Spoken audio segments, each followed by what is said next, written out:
Good morning. This is the beginning of day 2. We made it to Molnar Creek campsite yesterday evening. I didn't film anything because it was pretty late. And it ended up being a 20-kilometer hike. I was led to believe it was 18 kilometers, but according to our GPS, it was actually 20 kilometers. So we got here pretty late. Plus, we also got a very late start. We started 2:30 mountain time. And so it was a rush to set everything up and eat supper before it got dark. So I didn't video anything. I'll go out to the river and take some views out there. Some beautiful views right from our campsite. It's a nice glacier up there.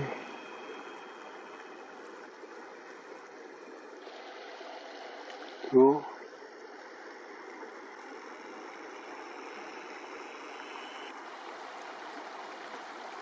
Yeah.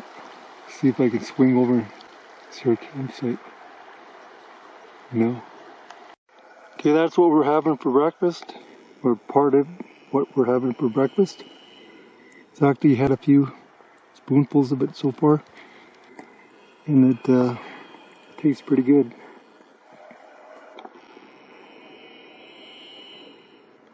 Have some coffee. Nice morning. Off, we're heading from Molnar Creek campsite to Red Deer campsites. Okay, take the hat off, John. Okay. And it'll probably be 16 kilometers or so. Maybe 16, 17 kilometers. There's no real defined trail. We gotta locate the trail this morning because it's a faint trail that's spotty in places, so we'll locate the trail. We're gonna rely on the GPS. Yeah, we're gonna have to rely on the GPS quite a bit. Okay.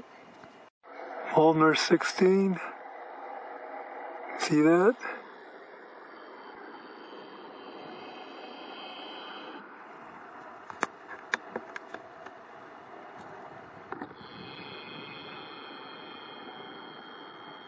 A lot of water coming, melting off that glacier. That's so cool, that glacier.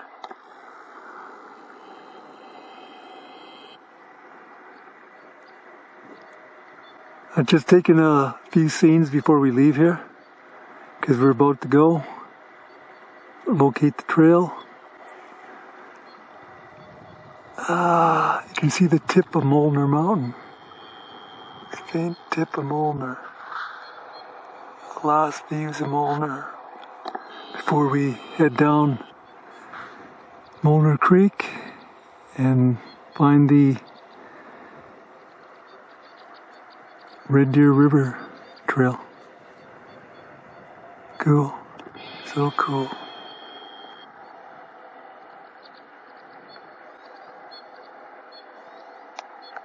Okay, go in. We have to cross this river right outside of the campground, Molnar Creek. The water levels are a little bit higher than expected because we had recent thunder showers. But it's not too bad, it's pretty easy here actually. We're worried about the Pipestone River and later the Clearwater River is what we got to worry about. But this is no problem. Got the water shoes on. And should be no problem crossing here. Yeah, no problem. Easy peasy.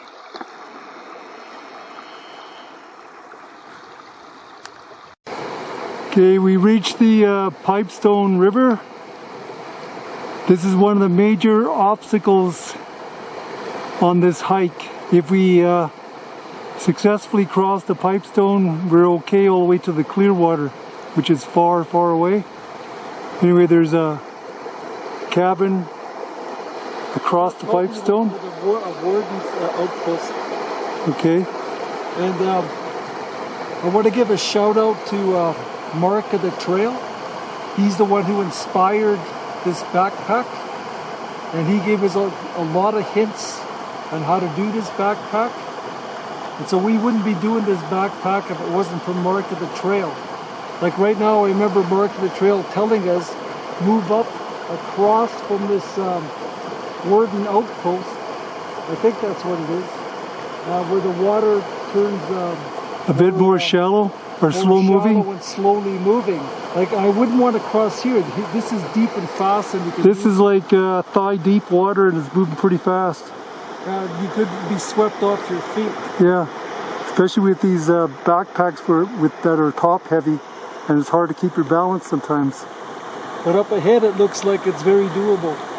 Anyway, we've reached the Pipestone River. I should also mention when we left our campsite in MO16, Molar Creek, sometimes the trail goes indistinct, and it's you just keep left of Molar Creek and you eventually hit the trail again. Yeah, 80% of the time it's a distinct trail. Just always keep left of Molar. And the important thing is to find where it deviates off into the forest. You don't keep following Molar Creek forever. It eventually deviates to the left if you're going in our direction. Just make sure you're following a trail. Yes, and I can see where some people could get lost, so pay attention. Okay, here we go for the crossing. Okay, here we go, crossing the Pipestone. That part, no problem.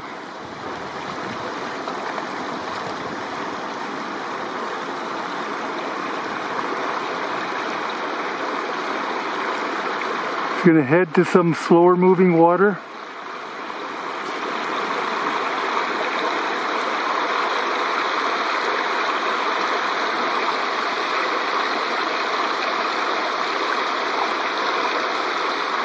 I don't know how deep that is.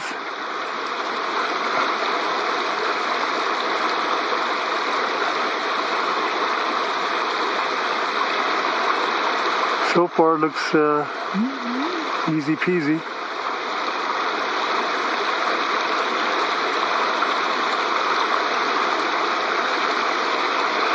Guess it's deeper.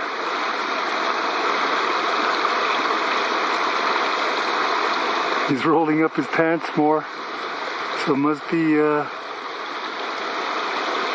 getting deeper. Up to the knees. To the knees, past the knees.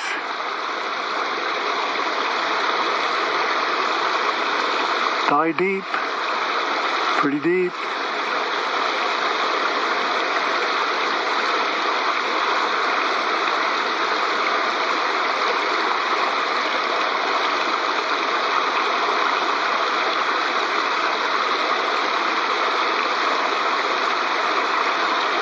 Well, it's starting to get more shallow. Yeah, he's made it. Cross the Pipestone. Now it's my turn. My turn to cross. Successfully crossed the Pipestone River. That's one of the major obstacles on this backpack. So we were successful in crossing.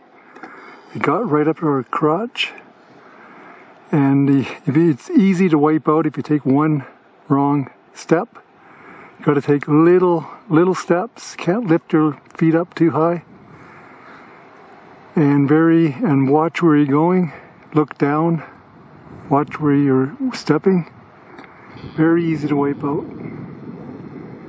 And there's the last little bit of Molnar you can still see here. Cool.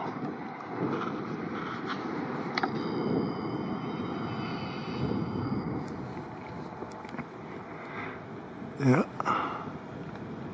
Onwards we go.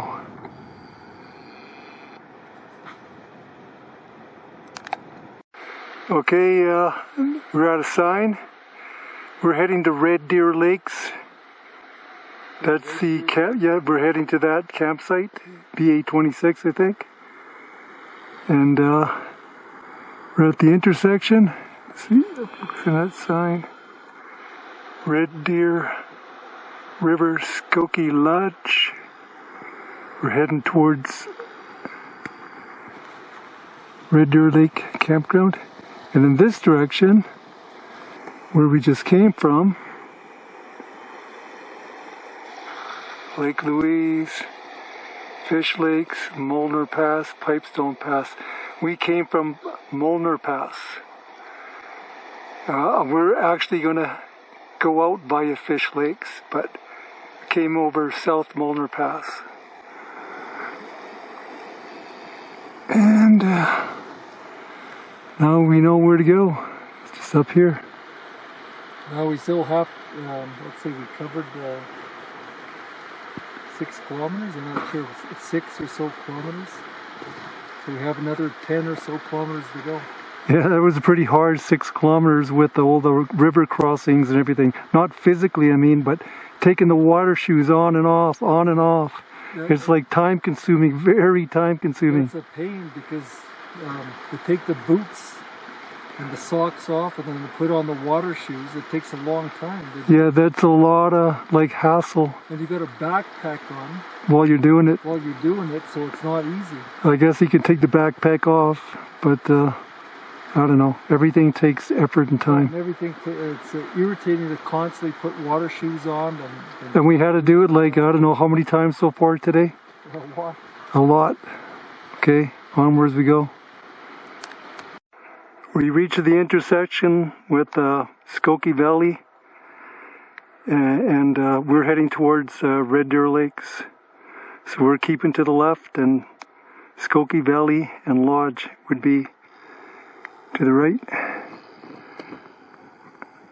Up ahead we go.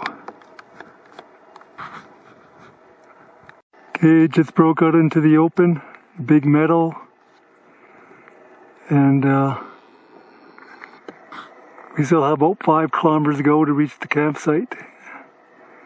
Broke out into a really nice meadow here.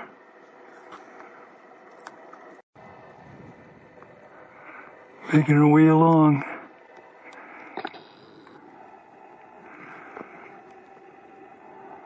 Trail. I believe that is Oyster Mountain. Other nice scenic mountains are up ahead. I believe we're only 2.5 kilometers from our intended campsite for the day, which will make us do about 16.5, 17 kilometers today. But it's not just easy strolling kilometers we did today. It was quite difficult. That wasn't that hard. I mean, not physically I'm talking about. I'm talking about water crossings, crossing the Pipestone, which turned out, I guess, okay. And indistinct trails, and trying to locate the trail when it becomes indistinct. But it usually only takes a little while. Yeah, it only takes like maybe 10 minutes or less to find where the trail actually is. But no, physically, doesn't feel that bad because we're in pretty good shape. Anyway, onwards. Okay, the sign says the Pipestone River. It's where we came from.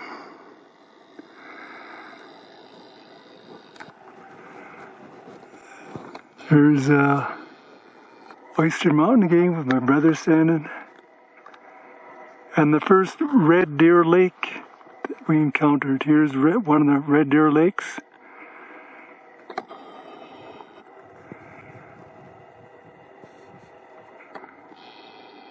And we'll be camping right by the Red Deer Lakes. And onwards we go.